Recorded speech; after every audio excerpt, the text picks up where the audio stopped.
Hello, and welcome to episode 6 of our Giants podcast. I'm joined by my co hosts Dylan and Rob. Say what's up, guys. What's going on? What's good? So, there was big news out of the Big Apple yesterday. I'm sure you guys are aware of the firing of our head coach, Brian Daboll. Of course, we're going to get into that and what that means for the future of the New York Giants. But before we start, I just want to say prayers up to our boy, quarterback one, Jackson Dart. I got the new drip to show off. Gonna be Take it off. Bro, come on, it's heat, man. I was hoping I was gonna be able to wear it for future games I go to, but unfortunately he's not gonna be available this week, so it's all good. Just We, get the we Russell. got yeah, we got Russell Wilson to rely on, but Lie alright. on.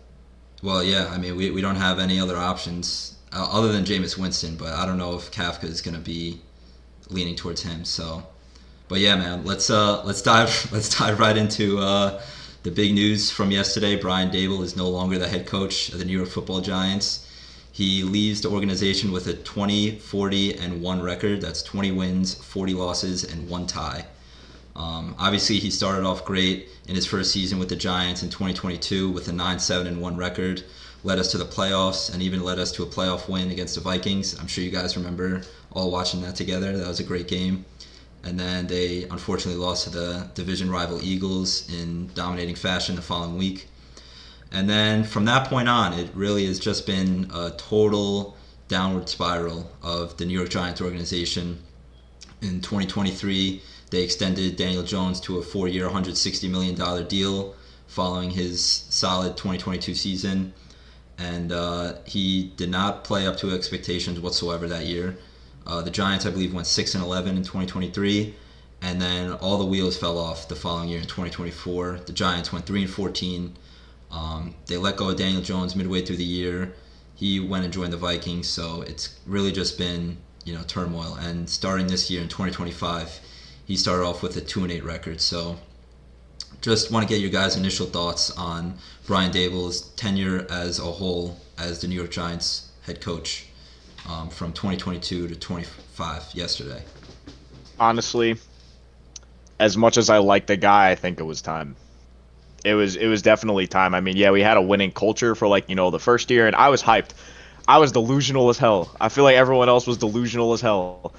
But when you look at it in retrospect, I mean, you tried so hard to put all the pieces together, and you really just couldn't do anything with it. I mean, whether you blame it on the fact that we had draft talent that didn't meet up to standards or anything of that nature, I just feel like we never really got it done. And especially with this year, you have 4 fourth quarter heartbreaking losses, probably one of the biggest comebacks in NFL history.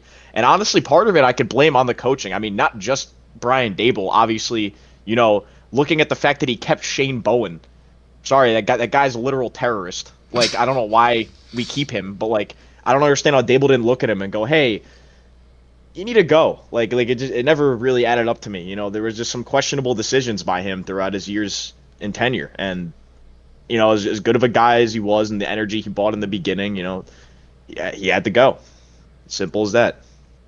Yeah, just pretty much I second everything that Rob said, but just awful management of the team in general. How do you go from becoming the coach of the year, leading Daniel Jones and the Giants to the playoffs, to a playoff victory, and then you go 6-11 the next year, 3-14 the next year, and end up 2-8 after that, regardless of changing coordinators, regardless of the drastic change in roster talent. The team just got worse and kept climbing the leaderboard in the worst way possible in penalties, which is what I think was one of the biggest contributing factors to Dable getting fired.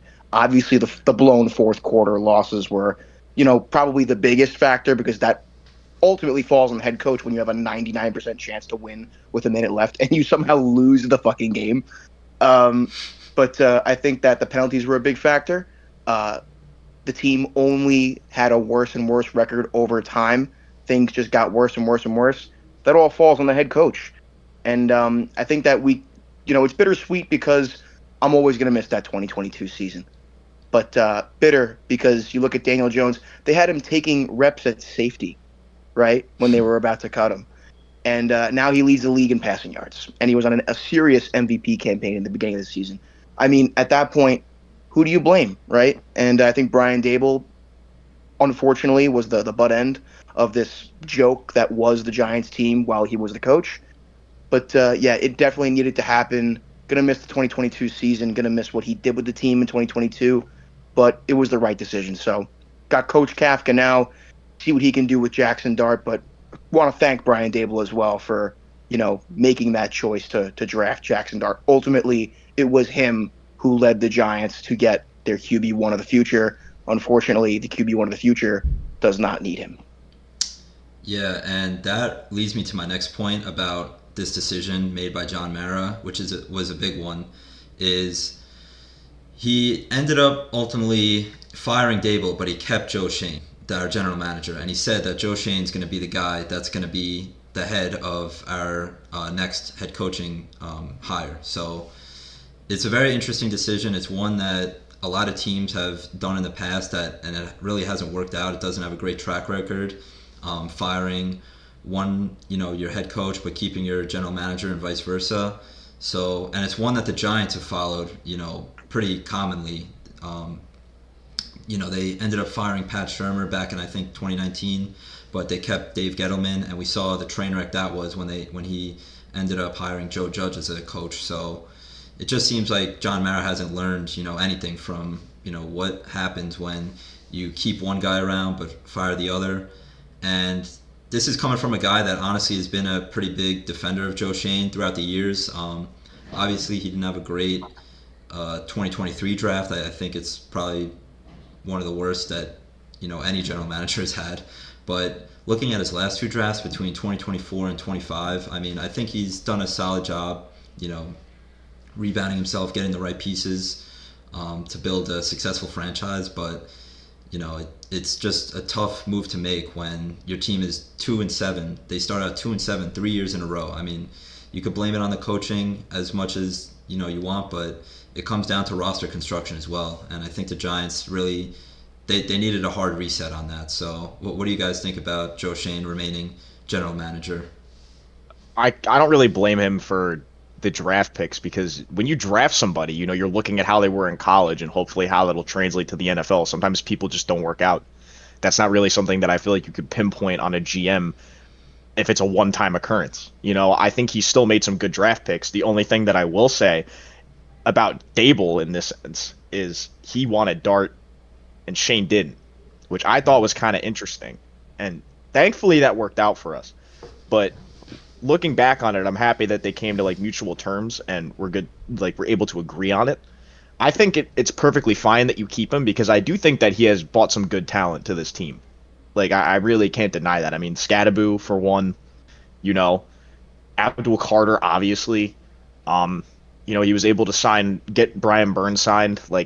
He's done a lot of good for this team, and I feel like that you can't just have one thing or one mistake that he's done just kind of reflect on him being a bad GM. You know what I mean? It's pointless. Yeah, I'm really 50-50 on keeping Joe Schoen, but it's undeniable how well he has drafted in these past two drafts specifically. You look at the 2023 draft. It's a total wash. Deontay Banks, John Michael Schmidt. It's a total wash. It's you could criticize him for that, but ultimately, you look at his picks like Rob said with Scadaboo, Malik Neighbors, Jackson Dart. Even though Dable was a main reason for that, Abdul Carter. You could call these obvious picks, but at the end of the day, it's up to the GM to make those picks, and he ultimately did. He made the roster better. Now, when it comes to managing the roster, this is something that I kind of have a gripe with Joe Schoen. I just don't think that there was any reason, especially in the coming weeks where Scadaboo had been injured, to not elevate the pass-catching, explosive back that is Dante Miller. That's just one example that I think of off the top of my head. There were so many games where we could have used talent like that, especially against the Bears, where, this is a game where we're going to have to run a lot.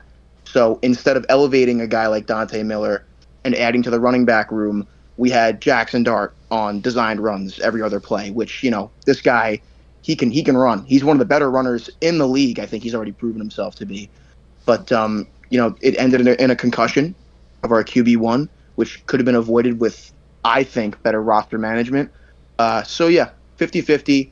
I think he's a good GM in that he's drafted well. I don't think he's handled some off seasons or trade deadlines as well as I would like him to. I would like to see him take more risks, but I could really be either or, keeping him, cleaning house with him, whatever it is. So right now, I'm fine with Joe Schoen being the GM.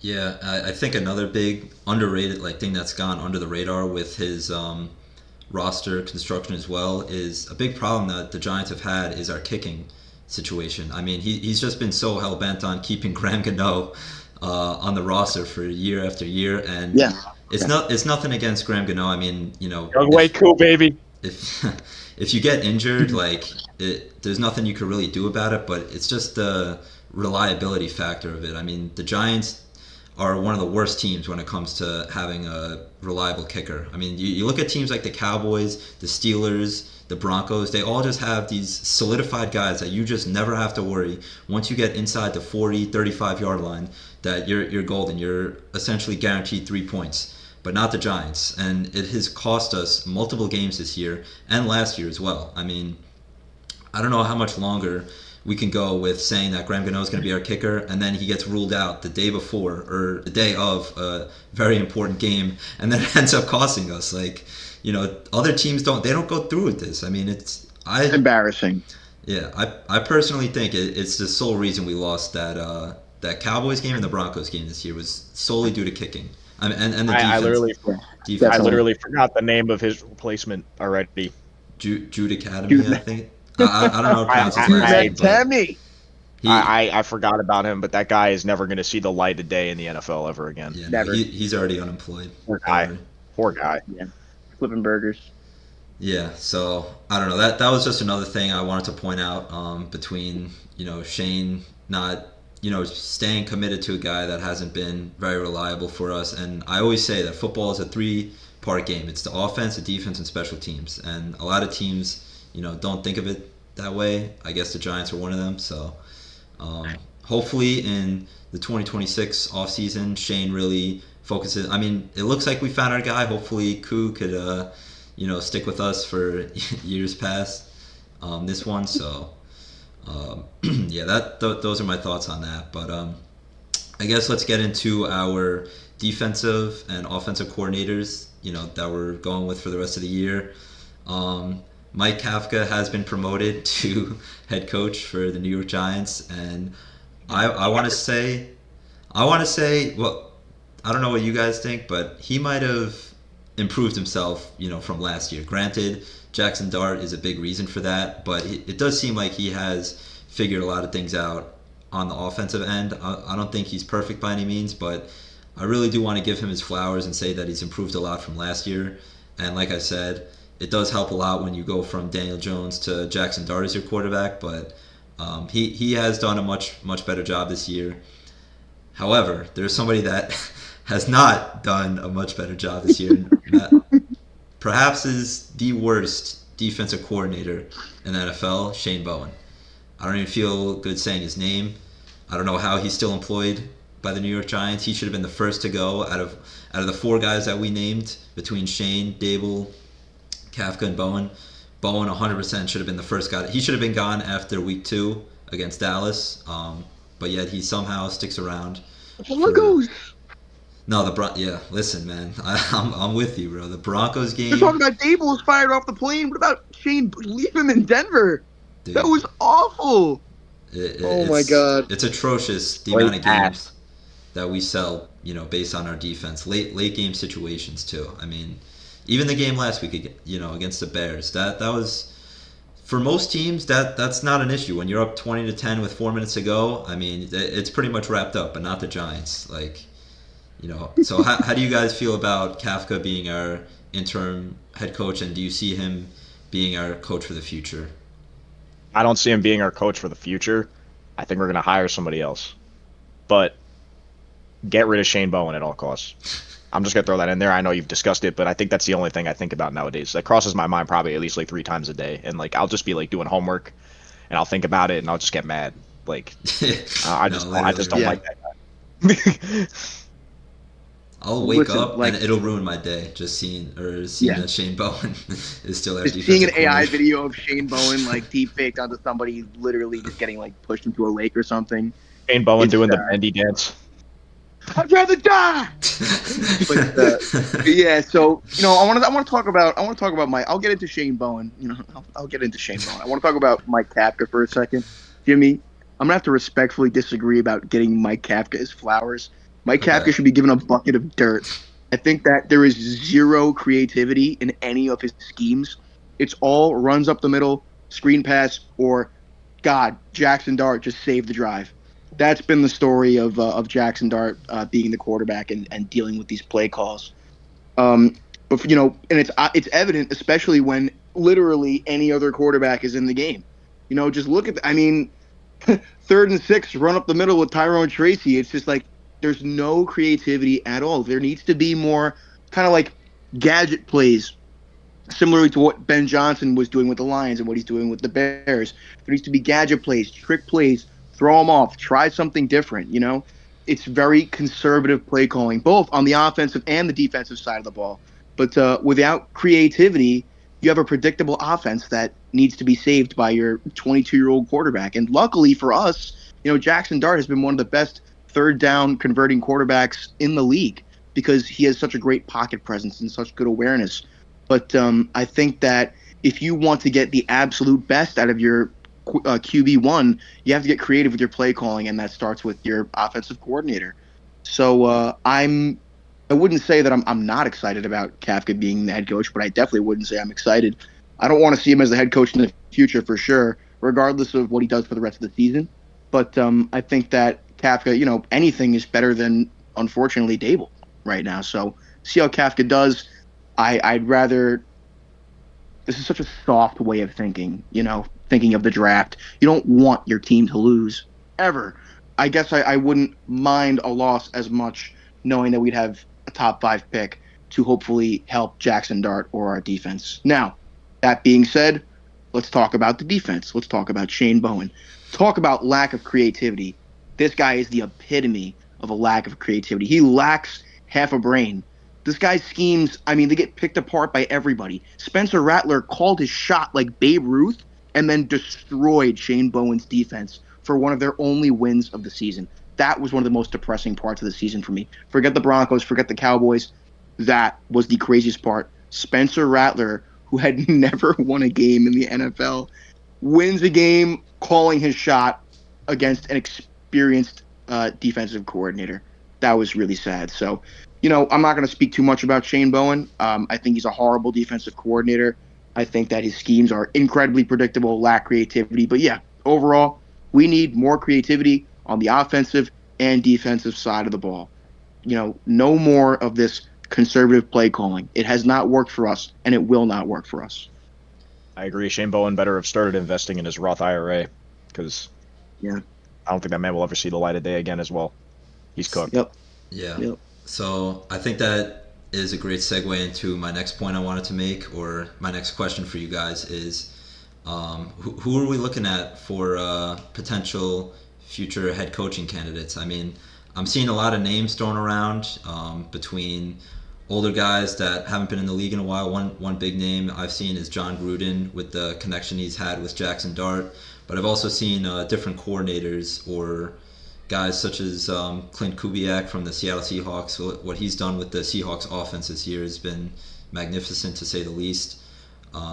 Unfortunately, I was looking today, and I saw a name that I didn't think I would see, but he is the current leading favorite for the Giants head coach in 2026. Do you guys know who I'm talking about? Yes. Antonio Pierce or Steve Spags? No, Antonio Mike Pierce. McCarthy. No. Yep, it's Mike McCarthy, the former Cowboys and Packers coach. Oh, hell no. I'm not a fan of that at all. I really hope we stay away from that. He's done a great job in the regular season with his teams, but cannot coach in the playoffs whatsoever. He's one of the worst playoff coaches I've seen. I think the one Super Bowl that he does have he was carried by Aaron Rodgers 100%. I mean, I'm not really giving him much credit there. But Yeah, Antonio Pierce is another name I've seen, but he would be a guy that I'd love to have as a defensive coordinator personally. I think as soon as Right. we get rid of Right. Shane Bowen, I think he'd be a great guy to have on defense. Depending which way the Giants go, whether they want to hire an offensive-minded head coach or defensive-minded, I mean that'll be a big telltale. I think Gruden is a defensive guy, so if we do bring him in, I wonder if Pierce would accept the job. But who do you guys have any other names you want to throw out there in terms of future head coach? And how do you feel about the I guys mean, that I did name? I have no problem with Antonio Pierce coming in as defensive coordinator. Gruden, I don't know. I mean, he was a decent coach. I mean, obviously he got caught up in some things that kind of ruined his career, but I think he kind of deserves a chance again because I mean, all that was kind of, I don't know, I guess over exaggerated. But also I have no problem with Steve Spags coming back either. I mean, he's a good defensive coordinator. He knows defenses pretty well. I mean, obviously I would want him as a defensive coordinator, but he's also been with the Giants before, and I mean, he's won with us, so Yeah. he knows the culture, Yeah. You and put I don't know. Steve Spagnuolo, you put him with Antonio Pierce, that could be a great defense. And then you elevate a guy like Lane Kiffin from college as your offensive coordinator. That would be my dream offensive coordinator. Not necessarily head coach because, we haven't had great luck with first year head coaches as, years past has shown. I do want, as much as I want a young, preferably offensive minded coach to lead this team, I think we're in a position now where we need somebody with experience. I would love to see Lane Kiffin as the offensive coordinator. I would love to see Antonio Pierce as the defensive coordinator. And to put on Rob's point, to add on to that, I think Steve Spagnuolo would be a good option for a head coach. But outside of that, I'm not cool with Mike McCarthy being a head coach. His playoff record is awful, as you said, Jimmy. Gruden could go with or without. I think that for anybody who's like addicted to fantasy football and box scores, loves John Gruden as like the head coach. You know what I mean? It's in theory it would be a cool story, but I don't think it would end how people think it would. And outside of that, I can't think of anybody off the top of my head that I would prefer as the head coach besides. And this is way out of the stretch, but trading for Kevin O'Connell. That would be my dream scenario. You trade for Kevin O'Connell, you get him at the helm, Lane Kiffin OC, Antonio Pierce DC. I think that would be a beautiful team, but he's never going to leave. The Vikings would never let him walk out of that building ever, and for good reason. So whoever comes in as the head coach, I just want them to be experienced. I want them to be seasoned veterans at the coaching position, but also willing to work with younger, more creative coordinators to have a symphony of creative, effective football. Yeah, and I do think, to correct me if I'm wrong, guys, but I think personally that the Giants have the most attractive head coaching position going into 2026. Like, and I Oh, agree. pause. what? I agree with this. I'm just saying, like, I think that the Giants have everything going for them leading into 2026. You got the young franchise quarterback who's still on his rookie deal. That's a major, contributing factor to what head coaches want. You got Malik Neighbors, he's still on his rookie deal. All of our best players essentially are on the rookie deal still. Abdul Carter, Brian Burns, he's gotten paid, but Dexter Lawrence as well. But the main guys that we want to build around, they're still young and they're still cheap. So that's something that head coaches look at when they try to make their decision on where they want to go and coach for the next couple of years.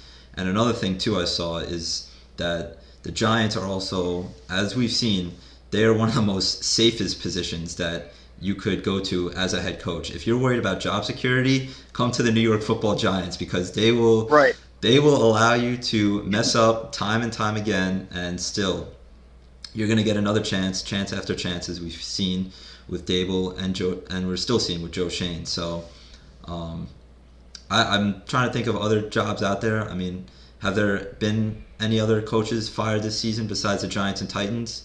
I think those are the only two that come to mind. So, and Yeah. if you ask me, the Giants' job is 10 times more attractive than the Titans. I mean, Oh, 100%. And I think that's where I think Dable, this is a theory, I ultimately think Dable will end up as an offensive coordinator again. I would think he'd end up on the Titans to help develop Cam Ward. That's just a little theory. It's a little off topic, but no, I think the Giants definitely have the most attractive position in the league, being that they have their QB1, they have their wide receiver one. You know, they were saying that the Giants were a QB away from success last year. They were not. The record does not reflect that, but they were not wrong. Now they're a coach away, and in my opinion, one more solid draft away. We get some more depth for the defense. We get the right coordinators. You know, we get the right people in the building, and we'll have a really successful year next year. Everybody thinks so. Expert analysts think so. Expert reporters think so. So I think that we make all the right moves in one more off season. This could be a successful, winning football team with the right people in the right position. So that's why I think that this would be a great place for anybody, any coach in the league, especially with that job security aspect of it as well. So that's my opinion on that. How about you, Rob? What do you think? All right. I don't really know. All right. So the silver lining for this, this situation between the Giants, firing their head coach, is that they do have one of the brighter futures in the NFL. But I just want to go over and ask you guys, looking back at Brian Daboll's tenure, there's been a few highs but many lows, and I just want to get your guys' opinion on what are some of your favorite moments from Brian Daboll as a head coach. The first one that sticks out to me, and it's like really a telltale of how he started his tenure as the New York Giants coach versus how it ended, is I'm sure you guys remember week 1 of the 2022 season when the Giants went down to Tennessee to play the Titans. They were losing 13-0 at halftime. They make a comeback in the second half, and eventually the score is 19-20 with about 2 minutes remaining in the game. And what does Brian Daboll decide to do, knowing that they just scored a touchdown and they're losing by 1 point? Do you guys remember what he did? Dayballs. He went for 2, and the Giants ended up getting it. Titans go down, and they missed a game-winning field goal. Now, looking at last week when they played the Bears, the Giants were not in a similar situation, but they were in a situation where they're up by 7, down at the half-yard line, and it's 4th down, 4th and goal. What do you think Brian Daboll decides to do? Knowing that they're up by 7 with 10 minutes to go, does he go for it like he did when he was first, coach? No, he doesn't. No. So I think that just goes to show that Daboll he's changed as a coach from the reason the Giants hired him back in 22 to what he is today. So that's another reason why I think the Giants let him go. But other than that game, do you guys have any other positive moments you remember from Daboll's coaching tenure?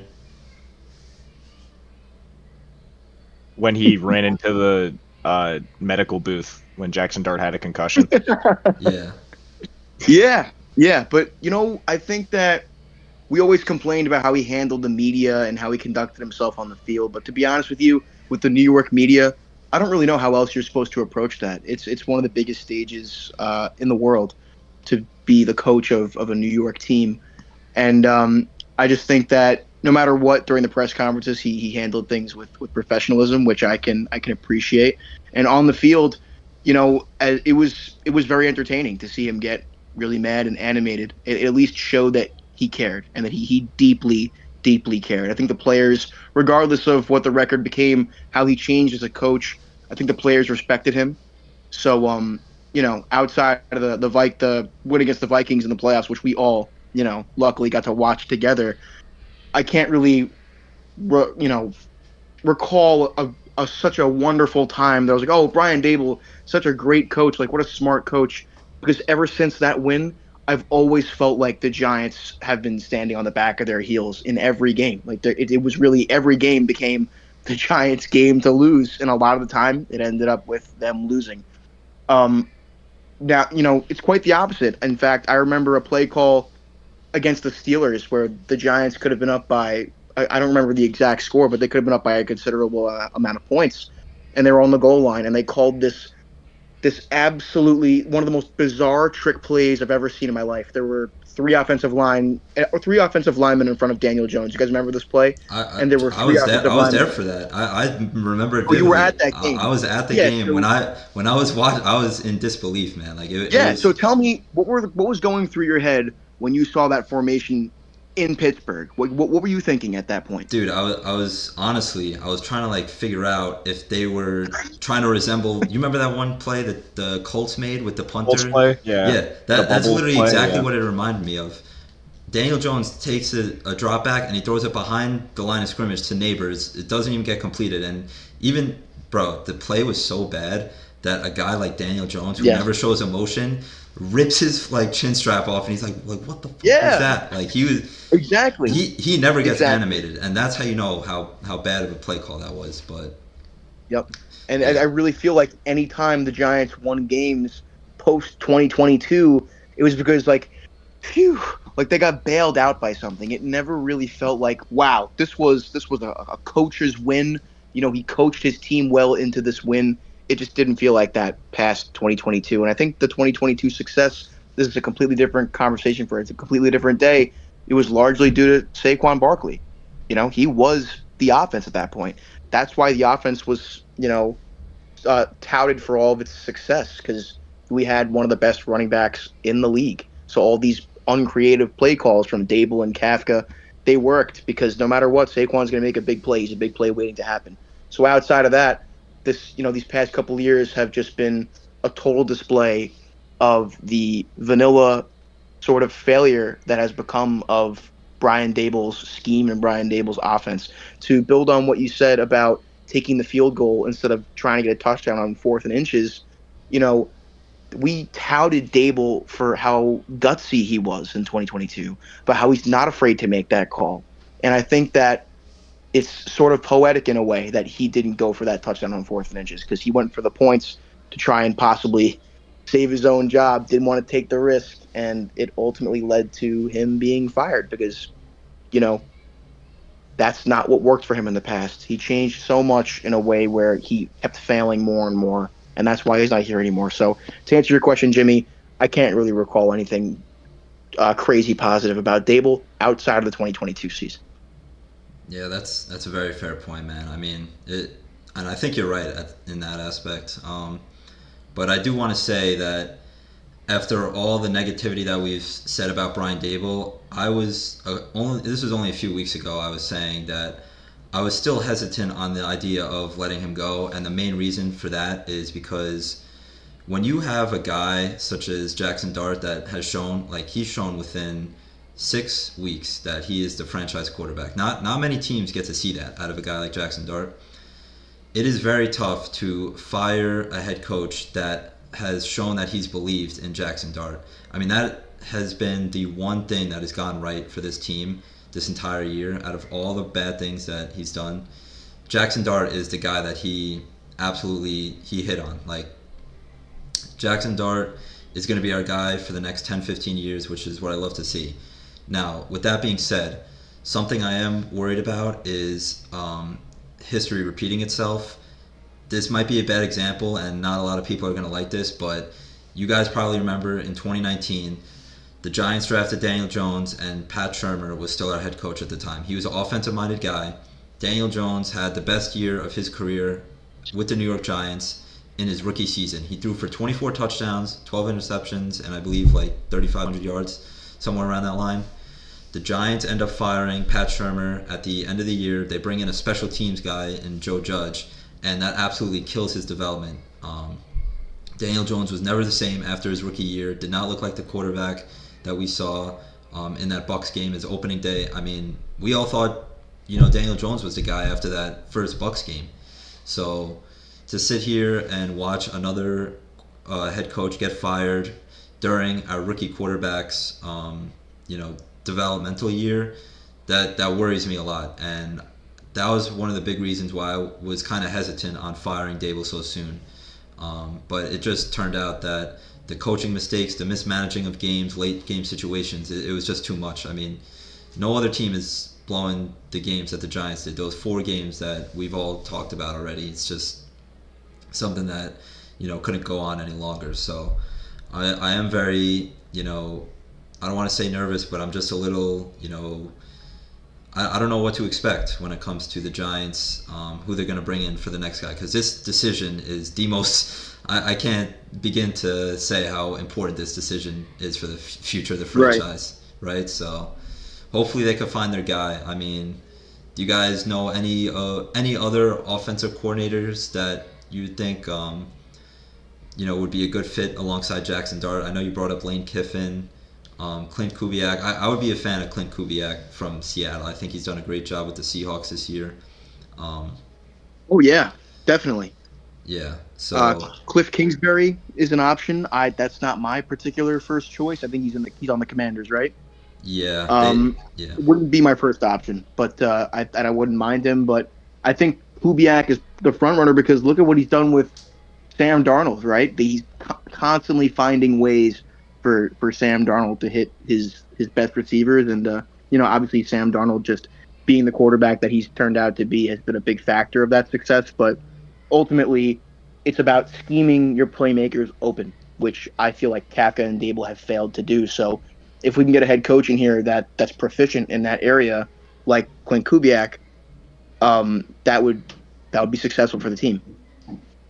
Yeah, and I think, I mean, it might sound crazy, but I think the Giants' offense does draw a lot of similarities to the Seahawks. I mean, we could see a Dart Neighbors connection, hopefully very similar to Sam Darnold, Jackson Smith, and Jigba, in the future. And then looking at the guys in the run game, such as Cam Scatabo, I think he, could resemble Kenneth Walker. I mean, he's a little, bigger and not as fast as Kenneth Walker, but granted, I still think we have a solid run game option. So Oh yeah, definitely. And I think a lot of people sleep on all we've seen so far is this wham bam Cam, right? This guy who just lowers the shoulder, not afraid to take a hit. But I think that what people don't understand about Cam Scadaboo as well is that his jump cuts very pristine, and he has really good vision. He's showcased threat. He has not showcased that so much so throughout the season where it's ending up on the NFL Instagram or any highlight reels. But I think that when you look back in the season, you look at his highlights, you'll see that there are signs of that, and I think that it'll only improve in the future for him, his vision and his jump cuts. So excited to see what he brings to the team next season when he's back to full health, back to 100%. But yeah, I think the run game looks pretty good. I got to say, I'm happy Devin Singletary is on this depth chart. really, I think that he's been a reliable guy in the running back room. I'm happy that he's there. You'll see throughout the season, at least as a third string back, he can still make plays. He's a tough runner. He can get that first down on 3rd and 2. But we're not talking about Devin Singletary right now. We're talking about the coaches. We're talking about the future of the Giants, and I just had to fawn over my boy Cam Scadaboo for a little bit. So that's all I got to say about yeah, him. prayers up to Cam, man. We never even got to talk about his injury, bro. It was absolutely Oh, devastating that against the Eagles. shattered me. Yeah, awful. Shattered me. Um, Seriously. yeah. All right. Well, I think we've pretty much covered everything I wanted to today. There's one final thing I want to leave off on is I want to get your guys' opinion on what are the top 3 moves that you want to see the Giants make going into the offseason. I have the 3 clear ones in my head, but I want to hear what you guys say first, and I'm going to see if what you guys say is similar to what I have to say. So, Rob, you go Uh, first. Upgrade the offensive line, get a new defensive coordinator, and probably upgrade the secondary a little bit. Okay. Dylan, what about you? Yep. I agree. Got to address the line again. The line's been average, which is better than what we've seen in years past. More than anything, we got to get a wide receiver opposite of Neighbors. We have to get a 1B. We have our 1A. We need a 1B. Whether that comes through the draft or it comes through hopefully some sort of blockbuster trade in the offseason. But we need somebody to complement Neighbors and somebody that we can rely on. God forbid another one of our playmakers goes down. This has been a consistent problem since Neighbors got hurt. But the fact that Dart has even been able to perform with these practice squad receivers is incredible. I think we have to address center, especially when it comes to the offensive line. John Michael Schmitz has been poor at his position, is what I'll say. He's been poor at it. Austin Schlottman went in for him, and there really wasn't much change. So the fact that your second string center is coming in and you're pretty much getting the same results says a lot about you as a starter. And I think that there's plenty of better veteran options at center. I think they could attack guard in the draft as well. But in the offseason, more than anything, maybe even more so than wide receiver in like trades and talking about that realm, I want to see a trade for a big name corner. And they're hard to find and they're hard to acquire, but I want to see a big name corner with a lot of experience. The Paulson Adebo experiment or a discounted price corner was 50-50, if not 70-30 in success, because he went down, and when he went down, you saw how much of an impact that he was making. But even then, the impact he was making wasn't that much. He was big on pass interference calls. Same thing with Drew Phillips. Drew Phillips has to clean that up. So essentially, we have to attack center, guard, receiver, corner, maybe some more depth in the corner and safety realm. But yeah, there's not exactly holes to fill, but there's definitely some patches to patch up. Yeah, I pretty much agree with what you guys said. My top three were definitely upgrading cornerback, and I wanted to point out, we didn't even mention his name.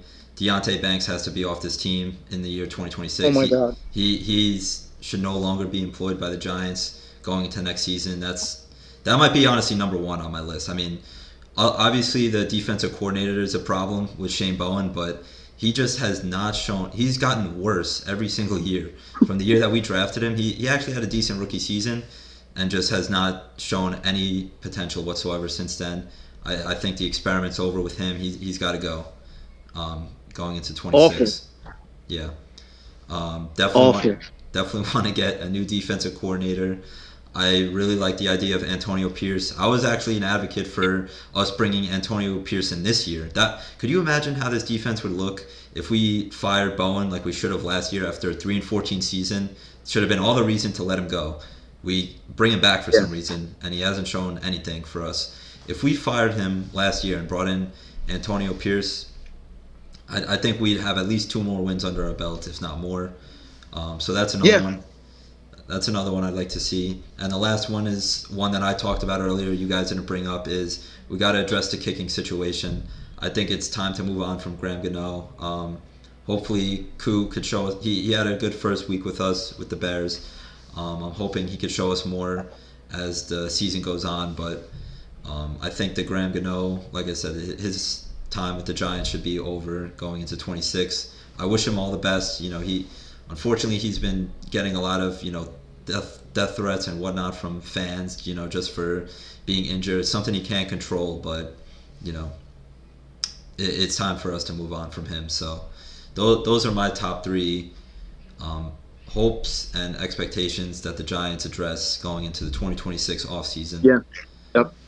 And with that, I think we're going to wrap up here. I think we covered everything we wanted to about the Giants head coaching change, and we'll be sure to talk about who the Giants hire in January of next year once they finish the season. We'll see what record they end up with, what draft pick they get as well. I think right now they hold the 3rd overall pick in the NFL draft, which is the same one as we had last year. So great. Not really showing any signs of improvement there, but if we could land another top 5 pick and keep all the guys healthy that are important to the future of this team, we should have no problems finding a head coach of the future. So once we get to that point, we'll be sure to make another episode on that. But with that, I think it's time to wrap up here. Do you guys have any other thoughts or comments you want to mention before we head out? All good? Got everything off my chest. All right, sounds good. I believe the next episode I want to make is probably at the end of the season. I know I said I wanted to make more episodes throughout the year, but there really hasn't been much that the Giants have given us to want to come on here and talk about the team a lot. So hopefully going into the off season next year and into the 2026 season, we'll be able to get more episodes out for you guys. But as of right now, thank you for all the support, and we'll see you guys in the next one. Bye bye. See ya.